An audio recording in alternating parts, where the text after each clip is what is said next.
Hello once again, watchers of good movies. My name is Nick Pell and this is my review of Star Wars Episode 9, The Rise of Skywalker. Now this is the third film in this new trilogy, which started with The Force Awakens and then it had The Last Jedi, which is not controversial whatsoever, and now it ends with The Rise of Skywalker and continues to follow the events and whatnot of Force user named Rey and her friends as they go about trying to defeat the First Order led by Kylo Ren. Now I'll get to my positives about this movie first. The special effects, they look really good. The space battles look amazing, the lightsaber fights look really good and well choreographed and all that stuff. That's where it ends. Probably my biggest gripe that I had while watching this film was the fan service, because it is heavy as heck on fan service. I'm good with fan service here and there because it can make some really entertaining stuff with some franchises. The MCU has it, anime is chock full of it, but in this film it's just so in your face that just was overwhelming and it took away from the film and made it feel incredibly cheesy. There's just so many cameos and callbacks and just things which weren't really necessary that it just bugged the hell out of me throughout the course of the film. The film's also really boring because up until about the third act, which again is probably the best part of the film and kind of its redeeming factor from making it not crap. There's just not a lot that happens. It's a lot of convenience and it just plays the film so incredibly safe that it never really feels like there's stakes involved in this thing until maybe the last act of the film. There's things which happen to characters which make it seem like it could be a really interesting film and dive into some more dark aspects, and then they just kind of take it all back in about 5 minutes, and it just bugged me throughout the course of the film as it continued to do that with various characters and just couldn't pull the trigger ultimately. And I hate to say this, but Carrie Fisher's role, I guess, in the film, or at least how they used her, because obviously, as you probably know, she has passed away since they filmed this movie, or before they were filming this movie. And so they used footage from The Force Awakens and The Last Jedi in order to give her a role, or at least Leia a role in this movie. And it's just very obvious throughout the course of it during her scenes, because they never show her actually interacting with any of the characters who are acting in present time.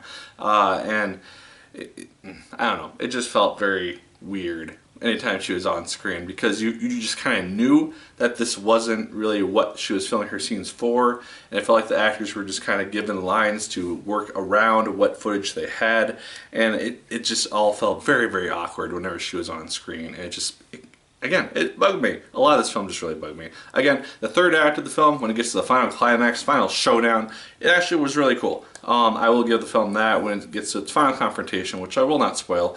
It looks really cool and it does feel really cool, and I was actually really interested and gripped by like the last 20 minutes when it was in this big firefight final climax thing. It does a really cool thing, and I really enjoyed it for what that was. But the rest of the film just kind of has a dumb story.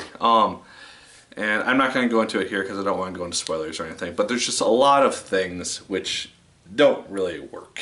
And I feel like they really needed to have constructed an overall story for this trilogy prior to even The Force Awakens, because having J.J. Abrams do the first one, then Rian Johnson do the second one, they felt like very different films, and then this one was just trying to kind of tie the two together in a way which wasn't necessarily planned from the beginning, and introduce new concepts and new ideas, which some are just feel kind of weird and some are just kind of shown and then never really touched on again, and it didn't work. I don't know. There are people which like the film. I've seen on Twitter that there are people that are praising this, their favorite Star Wars movie. More power to you. If you enjoyed it, fantastic. I'm glad that you had a fun time in the theater. But I was bored out of my mind. I was checking my watch throughout the whole course of the thing just to see how far we were in this thing. And of the now 5 new Star Wars films that we've gotten since The Force Awakens, it's probably my least favorite. I liked Solo better, Rogue One, and then Force Awakens and The Last Jedi more in this movie. So, yeah. If you're a die-hard Star Wars fan, check it out, because you'll probably want to see how this whole Skywalker saga ends.